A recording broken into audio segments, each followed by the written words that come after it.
السلام عليكم ورحمة الله.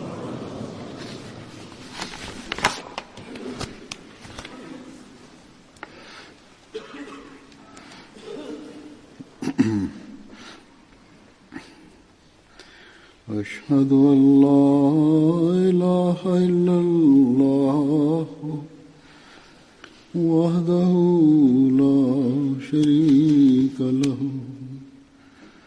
وأشهد أن محمدا عبده ورسوله أما بعد فأعوذ بالله من الشيطان الرجيم بسم الله الرحمن الرحيم الحمد لله رب العالمين الرحمن الرحيم مالك يوم الدين إياك نعبد وإياك نستعين اهدنا الصراط المستقيم صراط الذين أنعمت عليهم غير المغضوب عليهم ولا الضالين.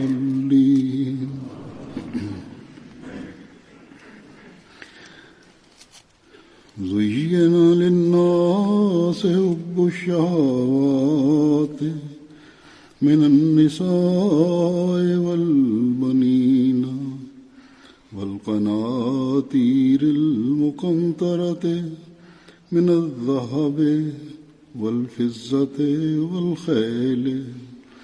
والخيل المصومة والأنعام والحرث ذلك متاع الحياة الدنيا والله عنده حسن المآب.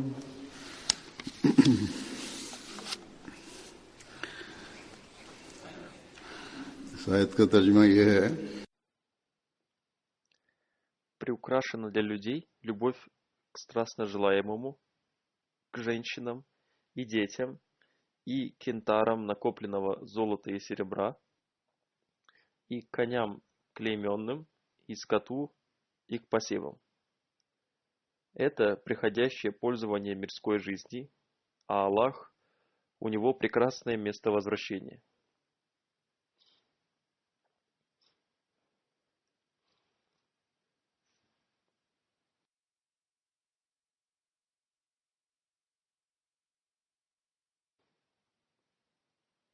Этими словами Всевышний Аллах дает картину и описывает положение тех людей, которые забывают Всевышнего Аллаха, и единственной целью которых является только обретение мирского.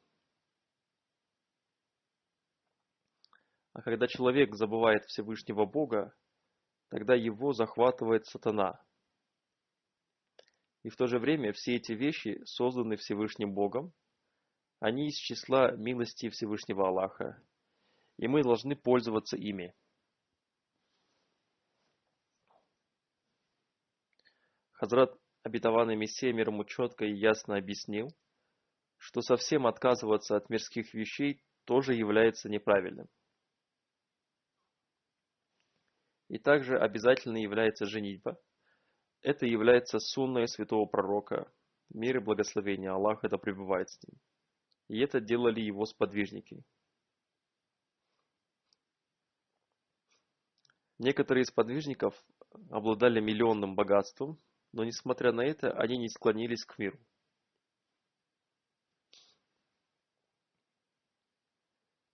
Хазрат обетованный Мессия мир ему изрек: помните, что никоим образом не является желанием Бога, чтобы вы совсем отказались от мира.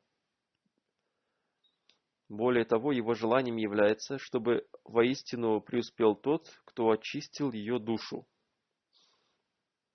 То есть тот, кто очистил свою душу, достиг своей цели. Затем он изрекает: Занимайтесь бизнесом или занимайтесь сельским хозяйством. Работайте где бы то ни было, имейте профессию. Делайте что угодно, но удерживайте свою душу от ослушания Всевышнего Бога. И очищайте свои души таким образом, чтобы все эти вещи не сделали вас пренебрегающими Всевышним Богом. Еще в одном месте он изрекает: да, человек имеет право на некоторые дозволенные вещи, но не допускаются крайности. Так что верующий всегда должен держать в поле зрения то, что его любовь к мирским вещам не должна быть такой, чтобы он забывал Всевышнего Бога. Как об этом изрек Всевышний Аллах в аяте, прочитанном в начале проповедей: приукрашена для людей любовь к страстно желаемому. И затем он подробно объяснил, что это за вещи и какие вещи они желают больше, чем это необходимо для жизни. Более того, в этом аяте говорится о тех людях, которые погружены в любовь к мирскому, и они думают только об обретении этих вещей.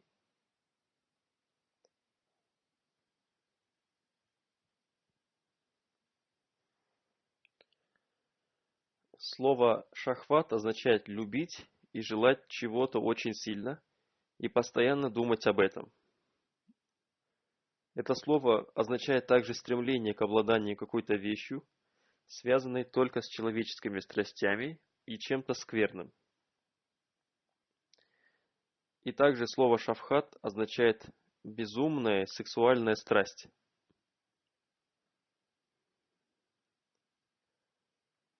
Так что, когда Всевышний Аллах изрек, что любовь к этим вещам вложена в сердце человека, то это не от Всевышнего Аллаха. Потому что такая безумная любовь не имеет ничего общего с использованием милости Всевышнего Аллаха. Напротив, такая любовь от сатаны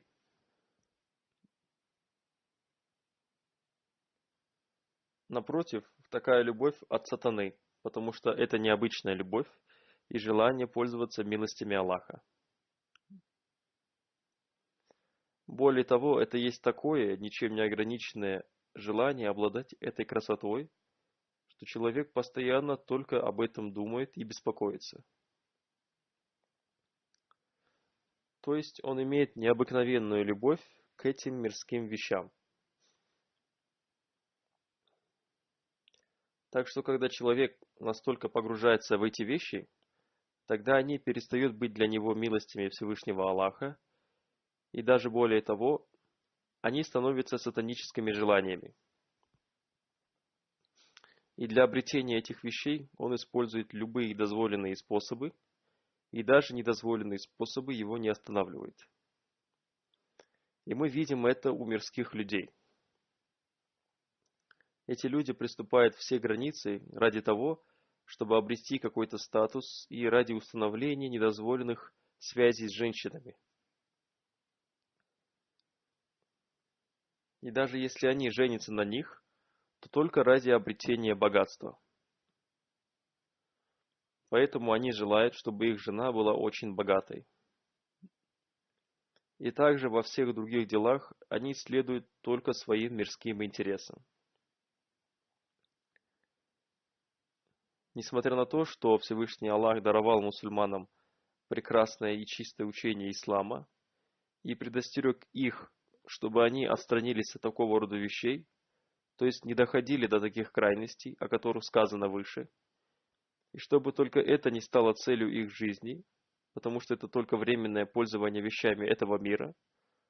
Но, к сожалению, большинство мусульман идут по этому пути, и мы видим, что они погрузились в это, и они забыли главную цель своей жизни. Богословы, политические лидеры и каждый, у кого появляется возможность, старается каким бы то ни было путем обрести все эти вещи.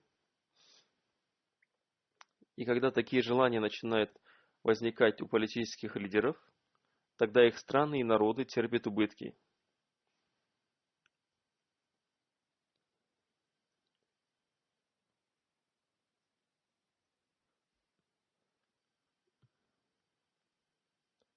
То, что в наше время мусульманские страны находятся в тяжелом положении и в них происходят смуты, произошло из-за того, что их состояние стало похожим на состояние тех мирских людей, о которых Всевышний Аллах сказал, что они отошли от религии. А что касается политических лидеров, то они приходят к власти с лозунгами, что они будут служить народу, но потом они захватывают все таким образом, что даже представить себе невозможно. А что касается богословов, то они не беспокоятся об улучшении веры людей. Главной их целью является то, чтобы народ во имя религии последовал за ними, и они каким-то ни было путем пришли во власть или получили какие-то выгоды у власть придержащих и обрели какое-то богатство и недвижимость.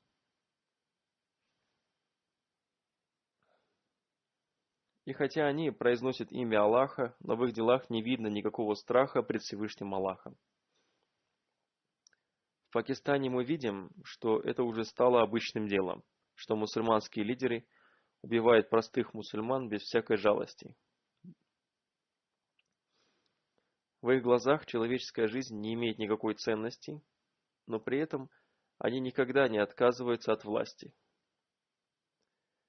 То же самое происходит и в некоторых других мусульманских странах, где они стараются навсегда захватить власть и, демонстрируя свою силу, они завладевают всем богатством страны. Их животы никак не наполнятся. В чем причина того, что в некоторых мусульманских странах есть богатство и полезные ископаемые, но несмотря на это, их положение становится все хуже и хуже, и они становятся все беднее и беднее. И в этих странах есть даже такие люди, которые не могут поесть раз в день хлеба. Посмотрите, например, на Саудовскую Аравию, которую называют очень богатой страной. Сейчас там тоже растет бедность. Да, там были бедные, а сейчас они становятся еще беднее. Несмотря на то, что эти страны богаты нефтью, бедность в них доходит до крайности. Только их короли и принцы живут хорошо, а большинство людей бедные. Эти правители тратят по несколько миллионов в день. Эти люди обретают богатство недозволенным путем, или они обретают его, нарушая права бедных. И они тратят эти богатства тоже недозволенным путем.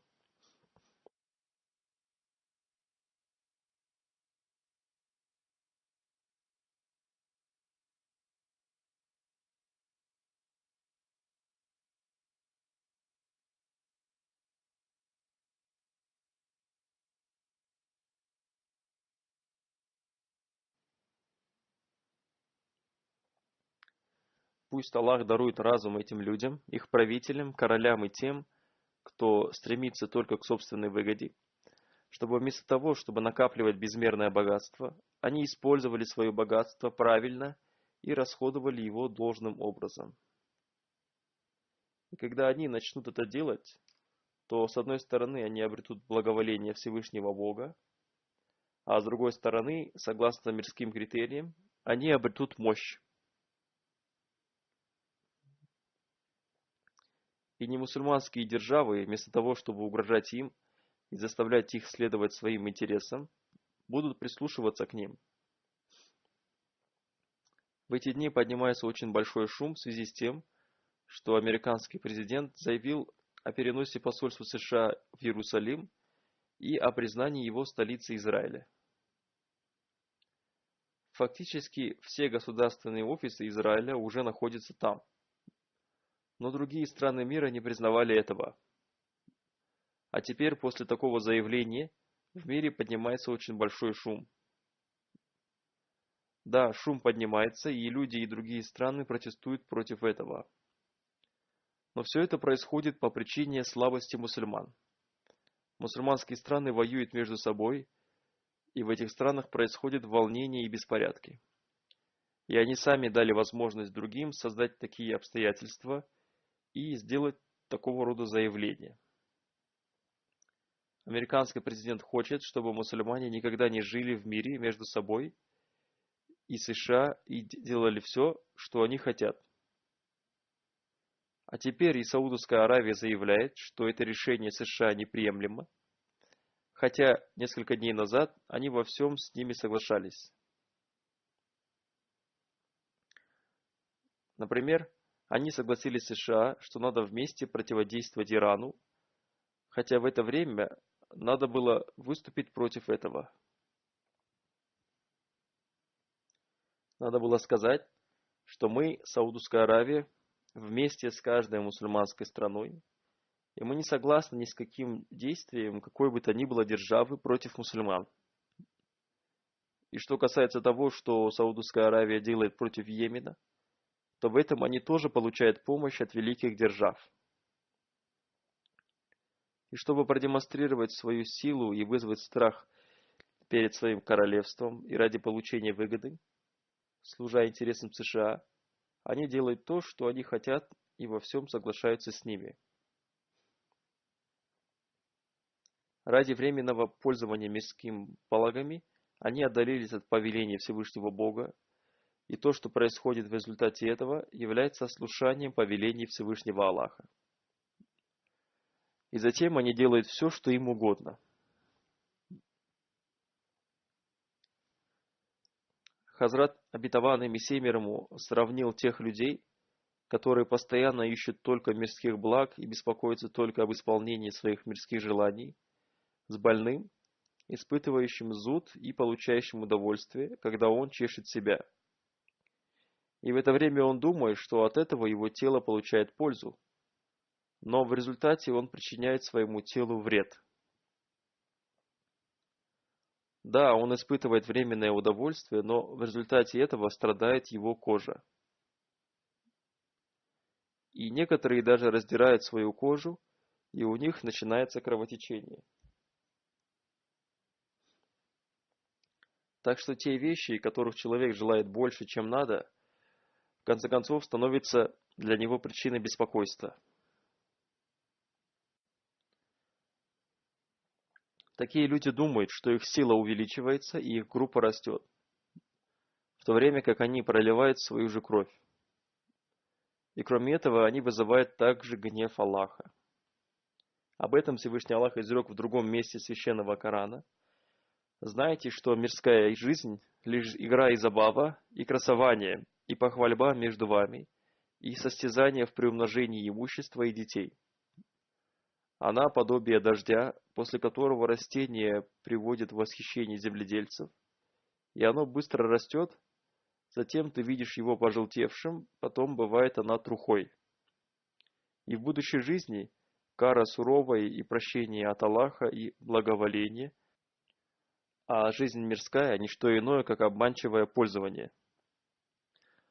Так что обязанность верующего заключается в том, чтобы он просил прощения за свои грехи и искал довольство Всевышнего Аллаха, вместо того, чтобы гордиться мирскими вещами и прилагать все свои усилия ради их обретения. И он не должен разрушать свою мирскую и будущую жизнь, подобно больному, испытывающему зуд.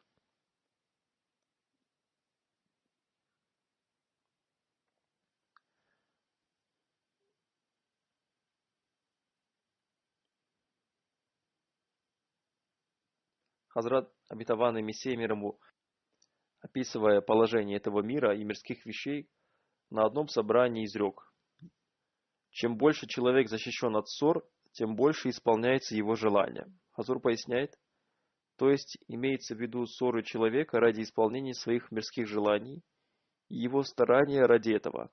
Далее он изрек: в сердце человека, ссорящегося ради обретения мирских вещей, есть огонь, и он находится в беде.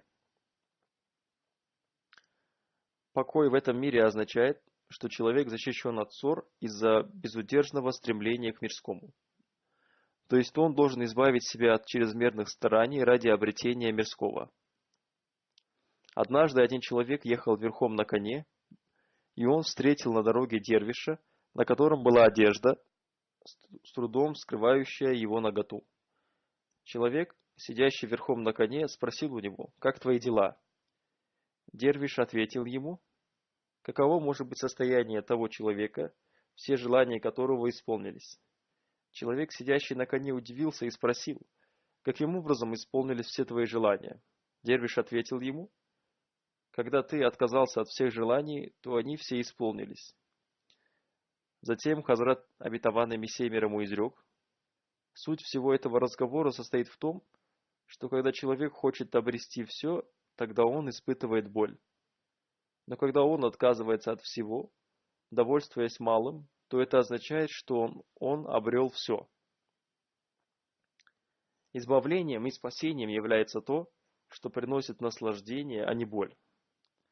Жизнь с болью – это плохо в этом мире и в мире будущем. Эта жизнь рано или поздно закончится, потому что она подобна куску льда. Сколько бы ты ни укутывал его в ткань или хранил в коробке, он все равно растает».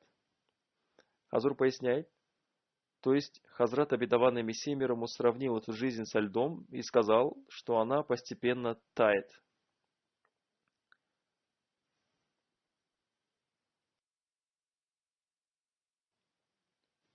Далее он изрек: «И таким же образом, какие бы ни предпринимались меры для сохранения жизни, это является истиной, что она продолжает таять, и ежедневно в ней происходят какие-то изменения.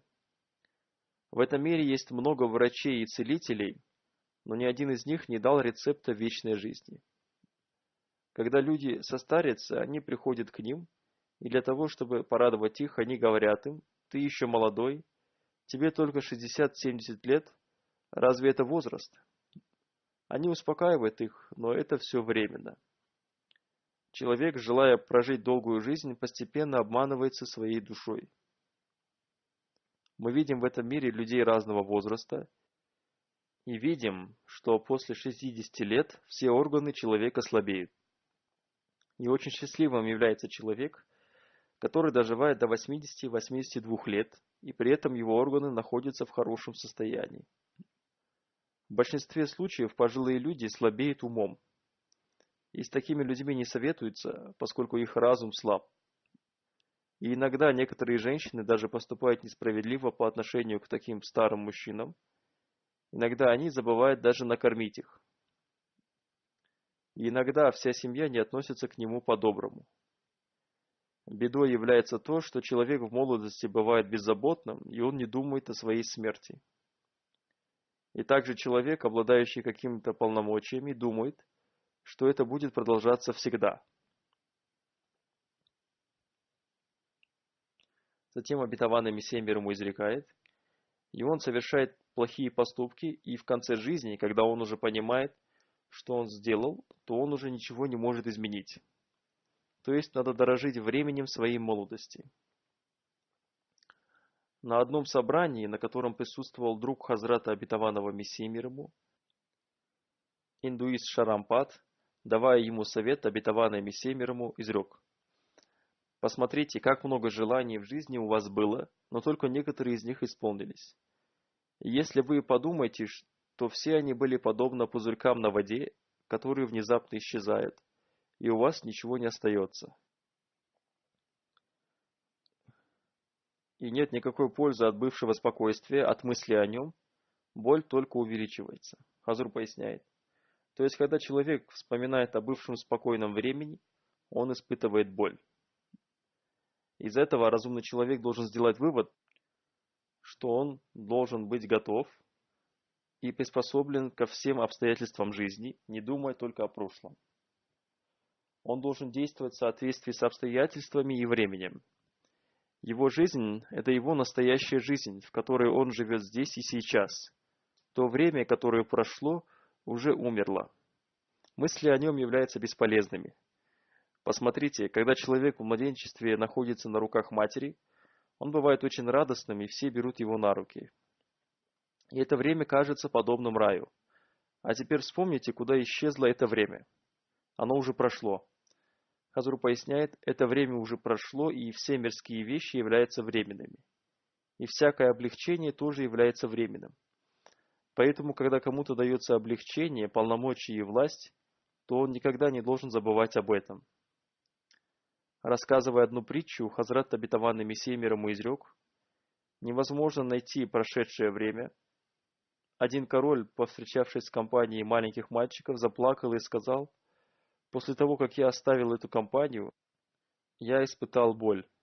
Хазру поясняет, он заплакал из-за того, что маленькие дети беззаботно играли, не испытывая никакого беспокойствия, и он, вспомнив о своем детстве, сказал: «О, какое это было время, а теперь время совсем другое». Значит, у королей тоже отсутствует спокойствие, несмотря на все их удобства и комфорт. Затем Хазрат обетованный Мессия мир ему изрекает: надо только ощущать и ценить это время. Время старости является плохим временем. В это время человека покидает его сила, и в это время даже родственники желают его смерти. Хазур поясняет, у некоторых людей, к сожалению, бывают такие жестокосердные родственники, что, видя состояние больного, они говорят: он является для нас тяжким бременем. Хазрат обетованный Мессия мир ему продолжает: у него выпадают зубы, он слепнет, и даже его лицо становится окаменевшим. И некоторые бывают подвержены таким болезням, что они в конце концов кончают жизнь самоубийством. Хазур поясняет, и все это мы наблюдаем в этом мире. Да, в это время человек не имеет никакой ценности, а когда он молод и у него есть силы, и он становится богатым, он забывает о своем будущем. Хазрат обетованный Мессия мир ему изрекает, иногда человек внезапно попадает в такие бедствия, которых он избегал. И если его потомки оказались нехорошими, то он испытывает еще большую боль.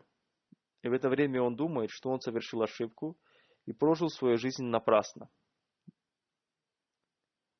Хазур поясняет, в это время он вспоминает, что было бы хорошо, если бы он следовал повелениям Всевышнего Аллаха и прожил свою жизнь согласно им, вместо того, чтобы, погрузившись в этот мир, забыть о Всевышнем Аллахе.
Обетованный Мессия мир ему продолжает, так что в мире было много таких людей, подобных фараону и Хаману, и других более великих и могущественных людей, и если поразмышлять об их жизни, то станет ясно, что вся их мирская помпа и власть не принесли им никакой пользы. Если посмотреть на то, какой властью они обладали, то станет ясно, что по сравнению с правителями нашего времени они были более могущественными, но они тоже пришли к своему концу. Разумным является тот, кто обращается ко Всевышнему Богу и считает Его единым и не придает Ему никакого сотоварища.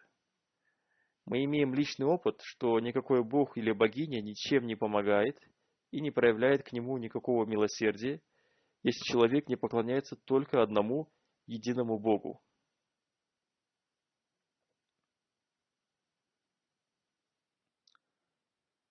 Если его постигла какая-то беда, то никто не может помочь ему. Человек подвергается тысячам бед, так что помните, что кроме нашего единственного покровителя нет никакого Бога. И только Он внушает любовь в сердце матери.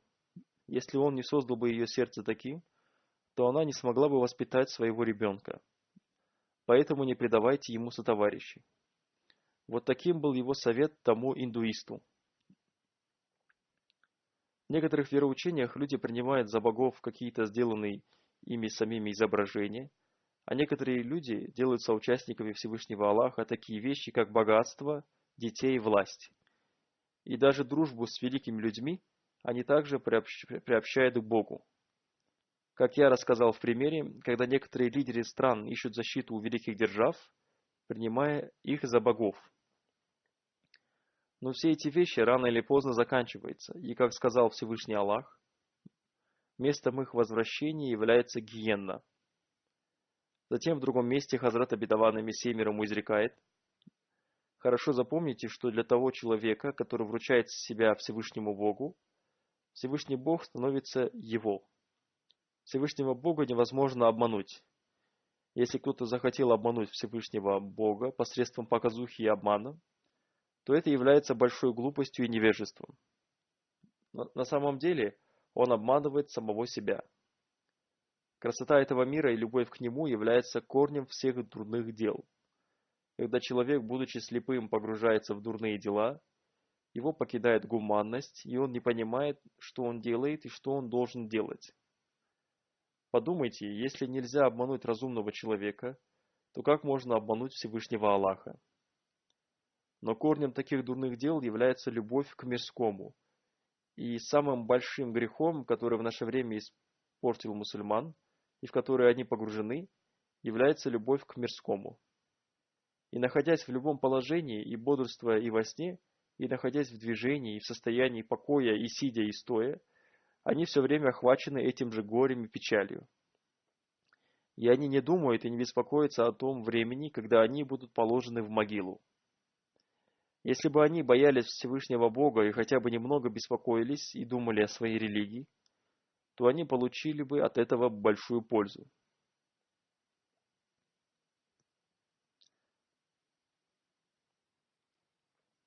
Хазур поясняет: так что обязанность верующего заключается в том, что вместо того, чтобы беспокоиться о мирском, он должен улучшать свою будущую жизнь и беспокоиться об обретении любви ко Всевышнему Богу и его любви.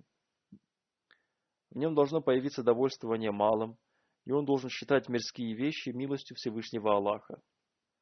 Да, он может их использовать, но при этом не принимать их за богов и не стремиться постоянно к их обретению. Потому что нашим истинным Богом является тот, кто является нашим единым и единственным Богом. Настоящий верующий должен больше всех любить только Всевышнего Бога. Любовь ко Всевышнему Аллаху создает в человеке богобоязненность и создает в нем довольствование малым. Всевышний Аллах, рассказывая о признаках истинного верующего, сказал, что он больше всех верит во Всевышнего Аллаха. Как изрек Всевышний Аллах, но те, которые уверовали, сильнее в любви к Аллаху. Хазрат Обетованный Мессия мир ему, рассказывая о любви ко Всевышнему Аллаху, изрек: да будет известно, что ревность Всевышнего Бога не желает чего-либо соучастия в любви верующего к Нему.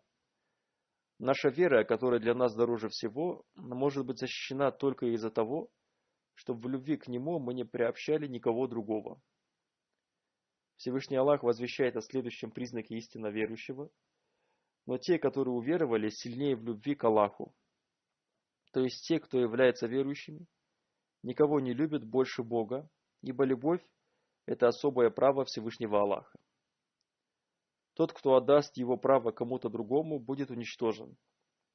И все их мольбы, которые принимаются, разве они принимаются из-за каких обыкновенных упражнений, вазиф и обыкновенных молитв и постов? Нет, никоим образом нет.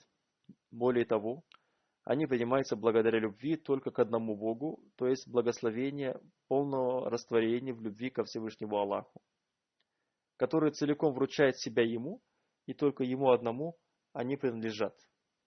И они жертвуют на Его пути своей любовью к другим. Я прекрасно понимаю суть той боли, которую ощущает человек, которого внезапно покидает тот, кого он считал своей душой.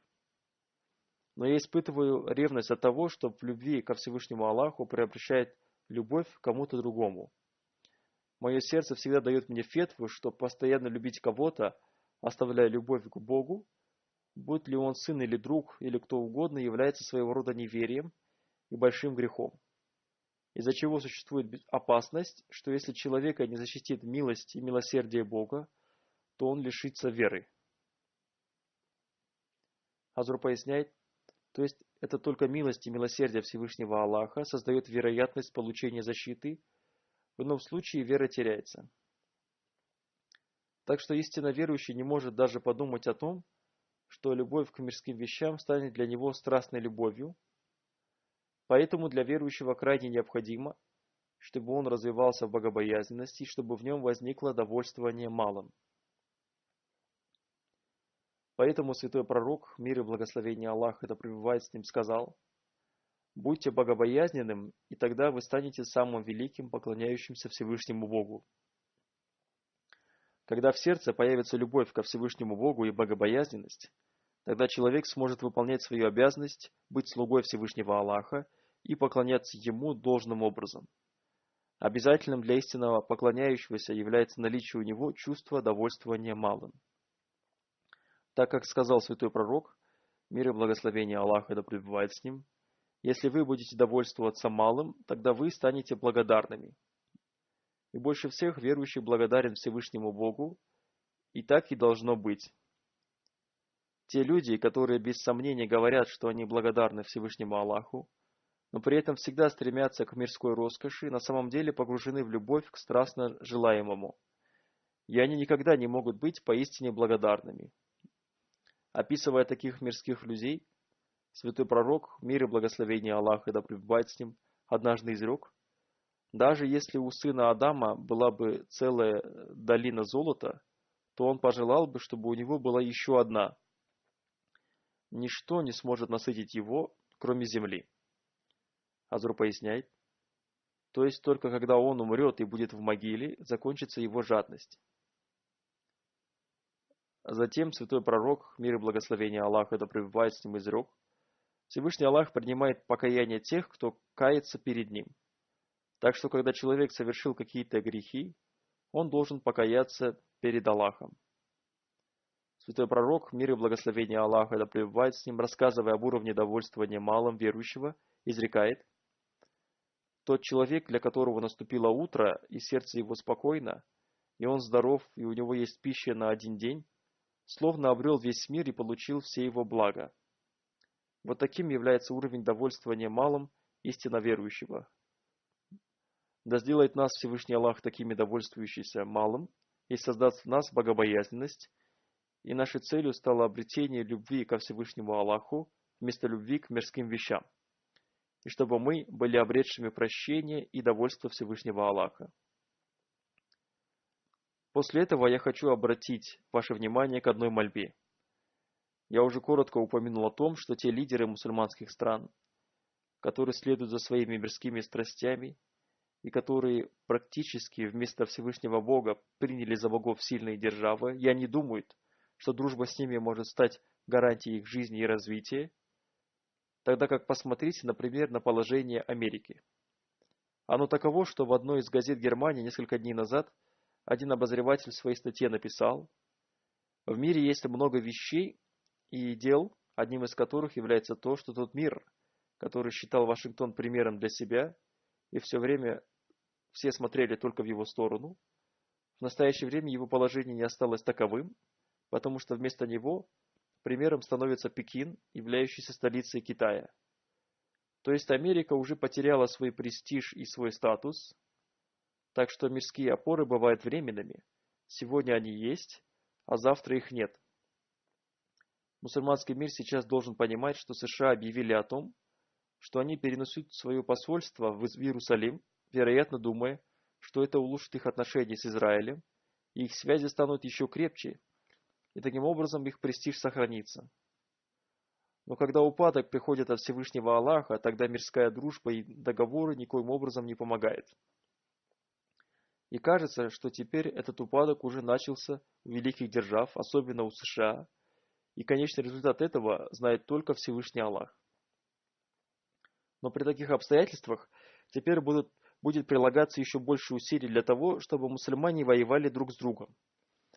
Поэтому мы должны молиться за мусульманский мир, чтобы Всевышний Аллах дал им разум, и чтобы они хотя бы сейчас объединились, и чтобы была устранена вероятность войны между мусульманскими странами, и чтобы прекратились те войны, которые происходят в настоящее время в мусульманских странах, из-за которых тысячи и даже более того сотни тысяч душ уже потеряны. Пусть Всевышний Аллах дарует им разум, чтобы враги ислама не смогли использовать их в своих интересах. И больше всего мы должны молиться о том, чтобы мусульмане узнали обетованного Мессию и обещанного Махдимирому, воздвигнутого Всевышним Аллахом, чтобы, присоединившись к нему, они смогли установить мир между собой и во всем мире.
الحمد لله نحمده ونستعينه ونستغفره ونؤمن به ونتوكل عليه ونعوذ بالله من شرور أنفسنا ومن سيئات أعمالنا من يهده الله فلا مضل له ومن يضلل فلا هادي له ونشهد أن لا إله إلا الله ونشهد أن محمدا عبده ورسوله عباد الله رحمكم الله إن الله يأمر بالعدل والإحسان